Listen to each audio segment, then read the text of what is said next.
Bueno, me viene a la memoria dos grandes personajes que fueron el terror de todo el planeta, o mejor dicho, de parte de Europa, y se les llamó también, se les catalogó como los anticristos que han habido. El primer Claro. anticristo, lo vamos a llamar, o tiene un imperio, se llama el imperio napoleónico, Napoleón en persona, y el otro imperio nazi, que era Hitler.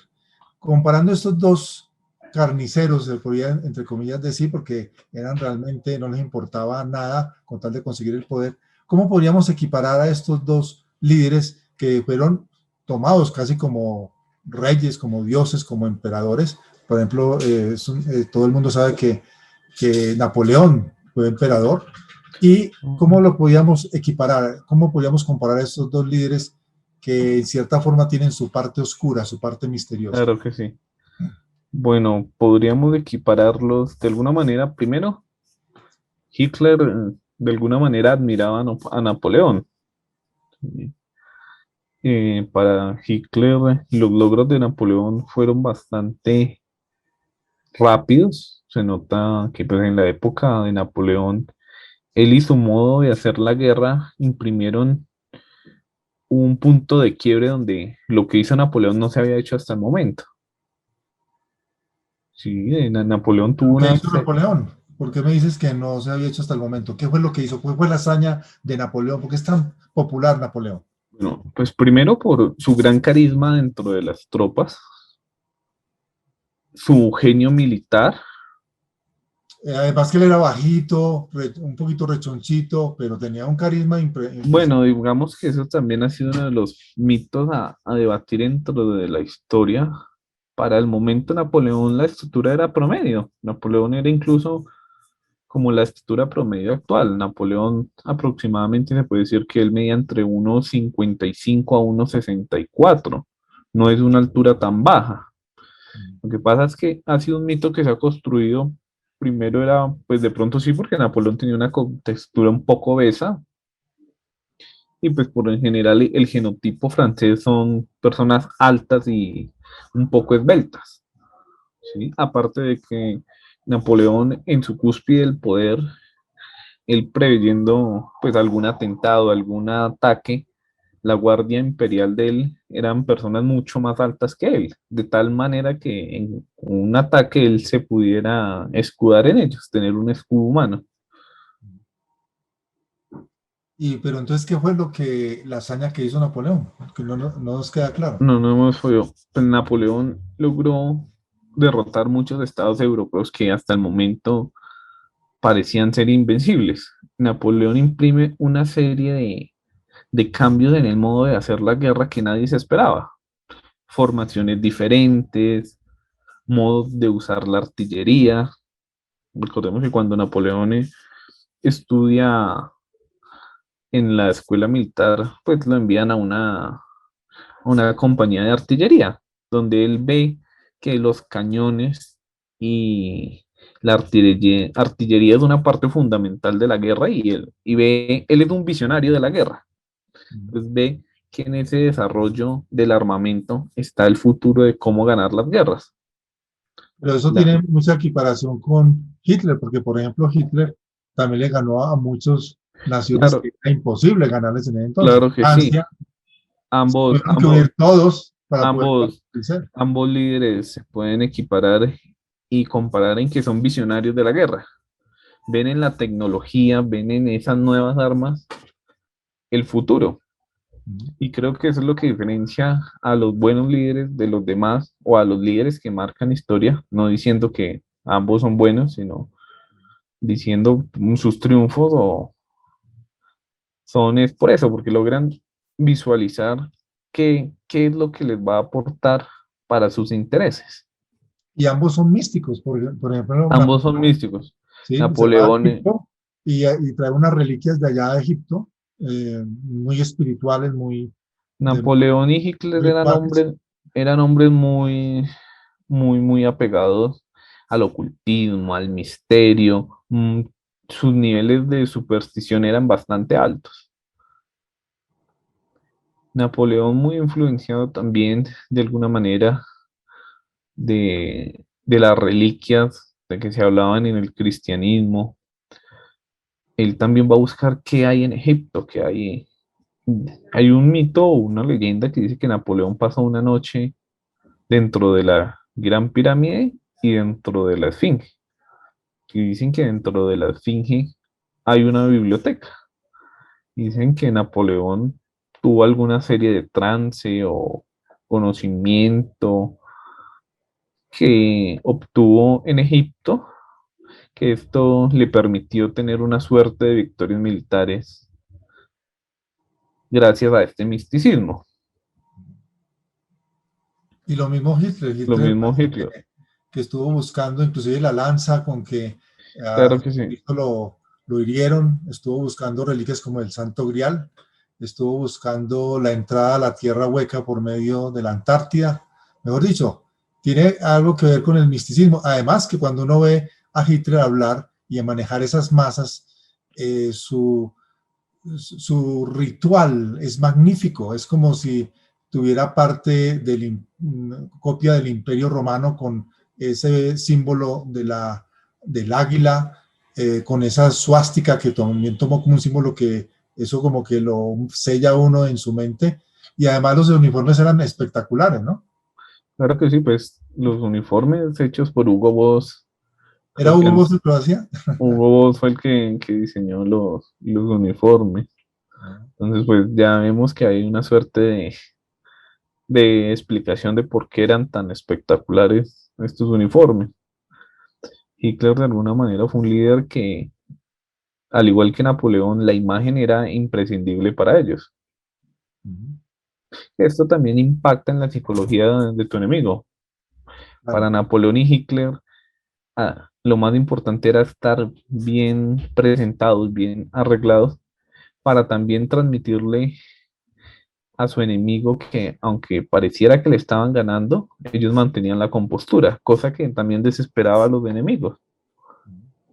Sí, es de anotar que se observa, por ejemplo, cuando Hitler tenía su poder y manejaba todas sus masas, siempre se hacía en una parte alta. Lo mismo Napoleón y lo mismo también los rusos, ellos siempre tenían una parte alta donde el pueblo estaba muy por debajo de ellos y ellos estaban como una especie de atrio, algo muy especial, como si fuera el cielo. Eso también me imagino que psicológicamente ayuda para verlos a ellos todavía más poderosos de lo que son. Claro que sí, es en cuestiones bueno, actualmente lo llamamos marketing político, pero en todos estos protocolos, todo esto tiene un claro sentido. Es precisamente uno de los instrumentos más básicos o más importantes para los dictadores son los balcones, porque tú reúnes una masa desde todo el balcón, te muestras como que estás por encima, pero al mismo tiempo estás cerca a él, a la masa, estás cerca al pueblo. Además que desde el balcón no vas a saber si te gritan en apoyo o en odio, pero se va a transmitir que están ahí reunidos es por ti, bien sea porque te apoyen o te odien. Ese es uno de los sentidos del balcón. Hablemos un poquito de las políticas imperialistas. Por ejemplo, Estados Unidos se dice que tuvo una política imperialista y que le llamaban el imperio yanqui. O sea, ellos querían expandirse al comienzo. No sé ahora, me imagino que también. Bueno, en la política exterior de las naciones más fuertes y más poderosas siempre va a ser imperialista y expansionista. ¿Todavía existe eso? En la actualidad siempre lo va a hacer. Es una dinámica básica de la política. En el momento en que tengo la fuerza para imponerme a los demás, lo voy a hacer. De alguna manera, las peleas en la modernidad y en la actualidad sobre las zonas de influencia y los ejes de influencia en las dinámicas de la geopolítica es eso. ¿Quién se puede imponer sobre quién? Por eso es mucho las peleas cuando las potencias se inmiscuyen en lo que llamarían el patio trasero de las otras. De suerte que para nada le agrade a los estadounidenses que Cuba sea aliada de China, de Rusia, que Venezuela sea aliada de China y Rusia, y que a Rusia no le agrade que Ucrania sea cercana a los Estados Unidos, a los estados europeos, a la vinculación con la OTAN. Bueno, Estados Unidos, por ejemplo, ganó muchos territorios y su víctima fue México, porque se sabe que toda la parte sur, que es Nuevo México, Bueno, Arizona, aproximadamente ocho estados 8 estados fueron, se fueron convirtieron. absorbidos. Sí. Ajá. Fuera de eso, fuera de eso también hubo California, islas que se las tomó Estados Unidos, sí, también. como por ejemplo Hawái. Hawái fue realmente conquistada, porque era Sí, una cultura Hawái, totalmente distinta y fue absorbida.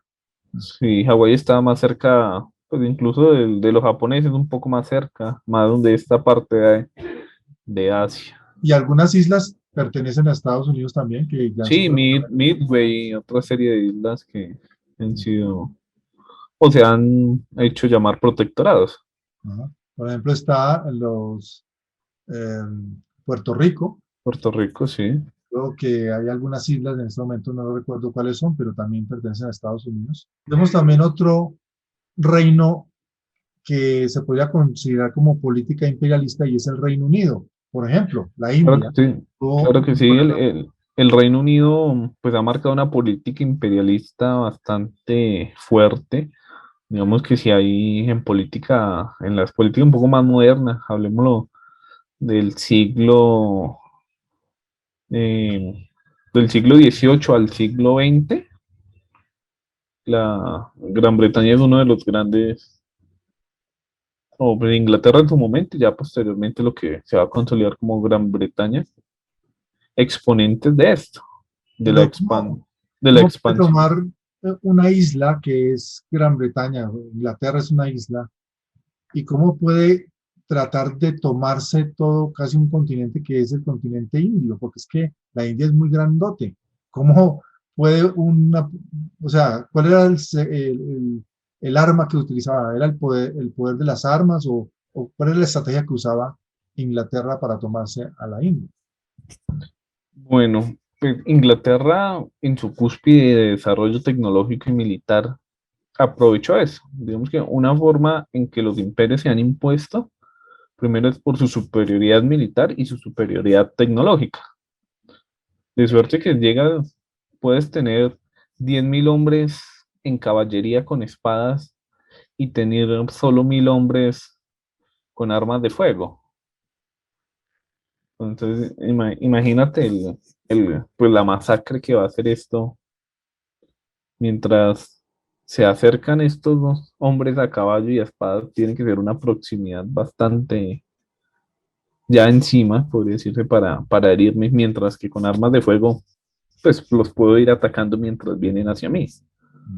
Aparte la psicología que implica estas armas. Entonces, eso ha sido una parte fundamental. Otra parte fundamental de esa guerra del Imperio Británico ha sido su dominio y su buen manejo en la navegabilidad. Han sido bastante buenos en su marina. De una manera, la Royal Navy fue una de las marinas más importantes y les aseguró un buen periodo de dominio hegemónico, que solo lo terminó rivalizando Estados Unidos al momento que se acaba la Primera Guerra Mundial. Bueno, y saliendo un poquito de nuestro occidentalismo, podríamos comparar también a China como una política imperialista. La concepción en que China es tomada por los comunistas, el Tíbet y Nepal y la región de Cachemira han sido territorios a los que ha querido extender sus tentáculos y absorberlos a la fuerza. Y de suerte que ha tenido que exiliar el Dalai Lama, ha sido un poco más acogido en la India y otros países de la comunidad internacional. Y si lo vemos, China es, es un país colosal, su imperio y el imperio chino ha sido grande, sus regiones son extensas, es un país que cuenta con una serie de variedad climática y geográfica absurda, de suerte que tiene grandes montañas, grandes desiertos, valles, bosques, es una geografía bastante fuerte, una extensión geográfica monumental. Por algo, pues es uno de los países más poblados en el mundo en la actualidad. Y pues Bueno, de alguna manera, China siempre lo ha sido por su extensión geográfica. en la actualidad, pues las monarquías, los reyes vienen siendo como símbolos. Por ejemplo, tenemos al rey de España, ahorita que su hijo ya tomó el mando, y realmente ellos no gobiernan, son como una representación, como una diplomacia. Entonces, vemos que, por ejemplo, en Oriente, pues todavía siguen los reyes, por ejemplo, en Japón, el rey tiene también es monarca, pero también tiene un parlamento. Son como reyes que tienen un parlamento que los controla. Y parece ser que Japón, que viene siendo el estado parlamentario más antiguo del mundo. Japón es la monarquía más antigua del mundo con un sistema parlamentario. ¿Cómo son esas cruces ahí tan raros?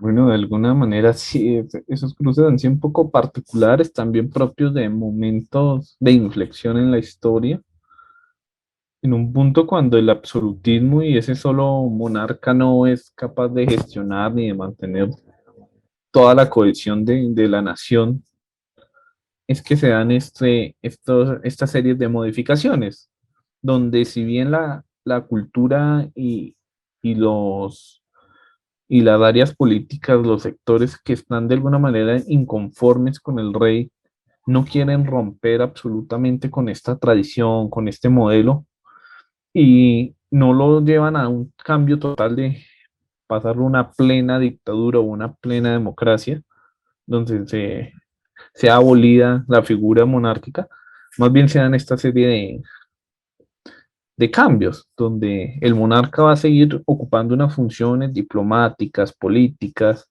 de opinión, pero va a estar controlado y supeditado por otros entes que van a ser estos cuerpos colegiados.